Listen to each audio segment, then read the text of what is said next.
Hello and welcome to PGurus channel. I'm your host Sree Iyer.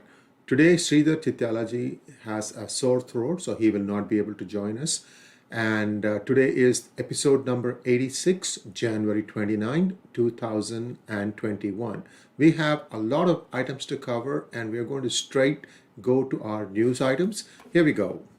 Former President Trump will not be floating his own party. There were feelers that were put out. In fact, there was even a name mentioned called the Patriot Party, but it looks like he will not be starting his own party after all. He is going to work with the Republicans and plan on a strategy to get the House control back in 2022.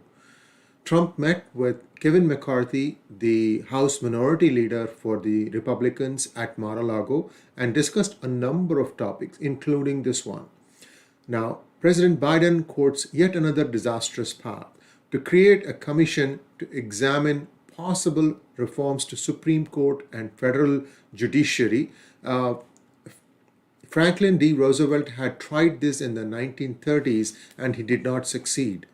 President Biden has been on an executive order signing spree. The latest one he did was to reopen the marketplace, which means that those of you who chose your insurance policies, that usually happens, the window is somewhere around November of every year, you will have another window to pick and choose which health policy you want to take. And this is perhaps predicated on the stimulus bill being signed, and many people who do not have health insurance today may get enabled, because that is one of the things that the Democrats are working on, to even put money in the hands of illegal immigrants that are in the United States. And I must tell you that this is one of the sticking points for the $1.9 trillion stimulus package of President Biden not being accepted by the Senate. YouTube deletes videos of Ron Johnson channel. So this continuing process of deleting channels of people who may not be the voices that everybody expects, and this everybody meaning like left-leaning channels and what have you, is continuing. YouTube has completely snuffed out Ron Johnson's channel, and we will keep you posted on what is happening on that. I'm sure Ron Johnson is going to have something to say about it. Court rules allowing late ballots missing postal mark as illegal. Now, this is a big development. We have to try and understand what the implications are. Will this mean that there will be some ripples up? I don't know. We have to wait and see how that thing goes. In global news, the Chinese media has intensified its attack against India, and India seems to have taken the upper hand after the Galwan incident, and now they are trying to escalate the dialogue, trying to run down India's vaccine solutions. I must say that in vaccine development, India is very, very strong, and we have to see which vaccine, the Chinese made vaccine or India made vaccine, is going to come on the top. China is testing its waters with Biden on a little island called Pratas Island that is under Taiwanese control today. Pratas is a strategic location. The planes flying from Hainan Island to the Pacific, the shortest route would be through the Bashi Channel between Taiwan and Philippines. The ships would pass near Pratas Island, as you can see here. This is the Pratas Island just south of Taiwan, and it is right in the middle of South China Sea. In other global news, India-China Arunachal Pradesh standoff. Satellite images show over 100 new structures have been built in the village, which is located on the banks of river Sari Chu. New village is in Upper Subanasiri district. While the areas belong to India, it has been under Chinese occupation since 1959. Biden administration changes the stand on India's bid for permanent United States Security Council membership. More on this shortly. Let's take a look at the settlements that the Chinese have built. As you can see, it is right on the edge of what is called as the line of actual control. India is on the other side of the stream, and you can see that these constructions have come up in the last 2 or 3 months. It used to be flat land before, but now you have these villages completely come up from nowhere, and it is believed that these are going to be housing the soldiers of the People's Liberation Army. We'll have to wait and see what India is going to do to respond to this.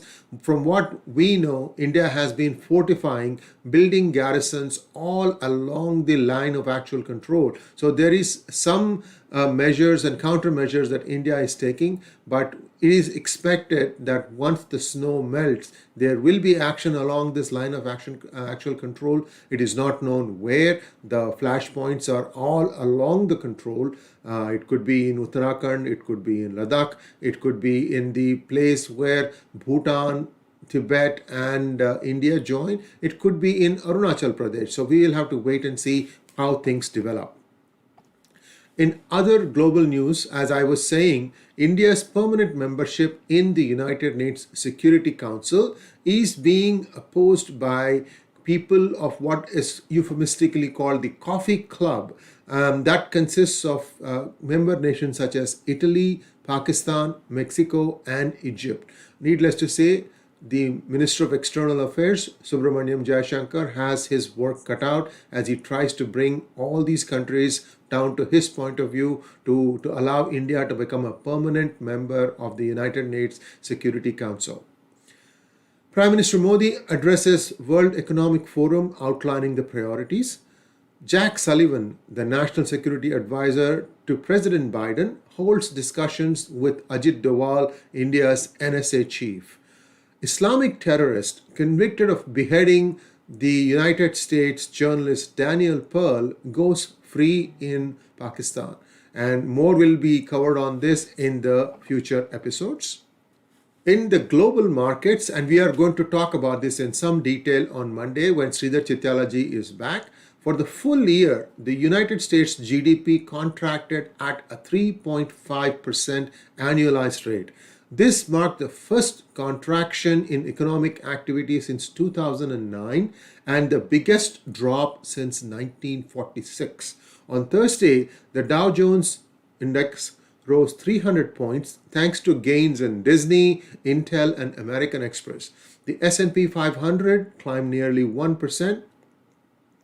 Thursday's rally follows the worst sell-off in the Dow and S&P in 3 months on Wednesday. The Nasdaq Composite closed up 0.5%. The futures, the market is going to open in a half an hour. The futures fell about 60 points. S&P futures also dropped 0.25%, and Nasdaq also is down. As you can see, this is going to be talked at some length on Monday.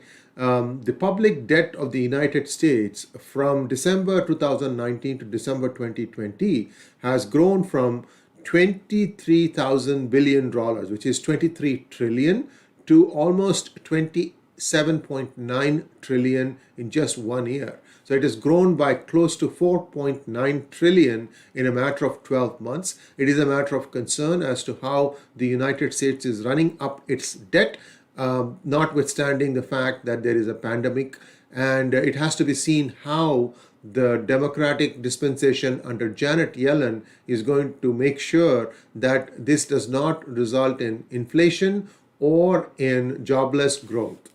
And the United States gross domestic product over a period of 40 years, it used to be close to 5 trillion in 1985.